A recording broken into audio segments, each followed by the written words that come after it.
دوستو ایران میں جنگ جاری ہے۔ ایران اسرائیل پر حملے کر رہا ہے اور اسرائیل اور امریکہ مل کر ایران پر حملے کر رہے ہیں، لیکن اس بیچ کیا غزہ کے بارے میں کوئی جانکاری آپ کو مل پا رہی ہے؟ غزہ میں دراصل ان دنوں جو رپورٹس آ رہی ہیں وہاں ادویات کے خاتمے اور نظام صحت کی ابتر صورتحال پر عالمی ادارہ صحت کی وارننگ آئی ہے، یعنی وہاں پر جو حالات ہیں وہ اب بد سے بدتر ہوتے جا رہے ہیں۔ عالمی ادارہ صحت یعنی جو ورلڈ ہیلتھ آرگنائزیشن ہے اس نے غزہ کی پٹی میں ادویات یعنی میڈیسنز کے ذخائر انتہائی کم سطح تک گرنے اور طبی امداد یعنی میڈیکل ایڈ کے رسائی میں رکاوٹوں کے ساتھ ساتھ انسانی ہمدردی کے بنیاد پر بھیجی جانے والی امداد پر عائد ناروا پابندیوں کے جتنی بھی وہاں پر پابندیاں ہیں جو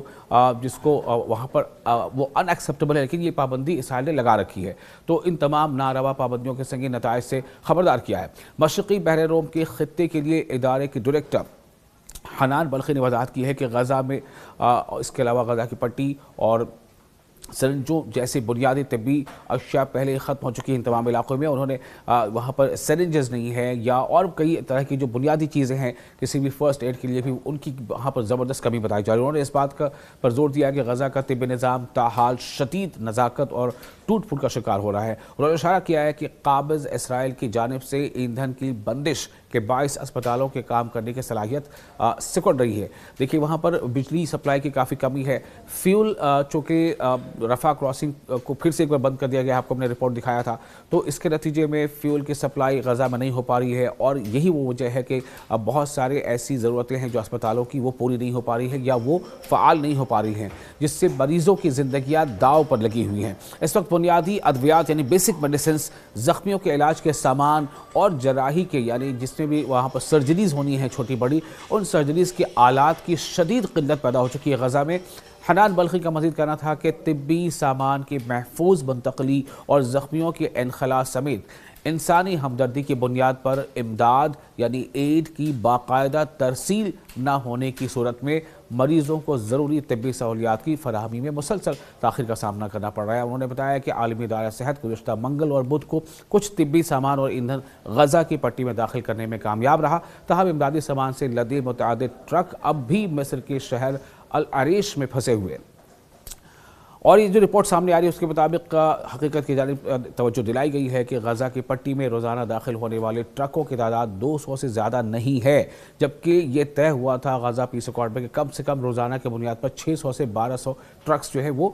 داخل ہونے دیے جائیں گے، لیکن ابھی 200 تک بھی ٹرکوں کو داخل نہیں ہونے دیا جا رہا ہے، جبکہ بنیادی انسانی ضروریات پوری کرنے کے لیے روزانہ کم سے کم، جیسے میں نے آپ کو بتایا، کم سے کم 600 ٹرکوں کی اشد ضرورت ہے کہ 600 ٹرکس جو ہے وہ ان تمام سامانوں سے لدے وہاں پر ان علاقوں میں غزہ کے علاقے میں جائے، ان کی سپلائی ہو، وہ ان کو انٹری ملے۔ انہوں نے واضح کیا کہ امداد کی یہ موجودہ سطح قطعی طور پر ناکافی ہے، اور انہوں نے مطالبہ کیا ہے کہ اسپتالوں کو چلانے کے لیے مزید ایندھن کی فراہمی کی اجازت دی جانی چاہیے۔ اور یہ بھی بات سامنے آ رہی ہے کہ سیز فائر کے باوجود غزہ کے 36 میں سے نصف اسپتال اب بھی بند ہیں۔ آپ سوچیں غزہ کے صرف خاص طور سے غزہ میں جتنے 36 اسپتال ہیں ان میں سے آدھے سے زیادہ اسپتال ابھی بھی بند ہیں، وہاں پر کچھ کام ہی نہیں ہو پا رہا، جبکہ فعال اسپتالوں کو جراحی یعنی کہ جو سرجریز ہے یا ڈائلیسس اور آئی سی یو جیسی اہم خدمات کی فراہمی جاری رکھنے میں شدید ترین مشکلات کا سامنا ہے۔ حنان بلخی نے اس بات پر بھی تشویش کا اظہار کیا ہے کہ رفح کراسنگ جو غزہ کے واسیوں کے لیے باہر جانے کا واحد بڑا راستہ ہے تاحال بند ہے، جس کے باعث بیماروں کے طبی انخلاء کا عمل معطل ہو کر رہ گیا، یعنی کہ اگر کوئی کرٹیکل ہے زیادہ، اسے مصر یا دوسرے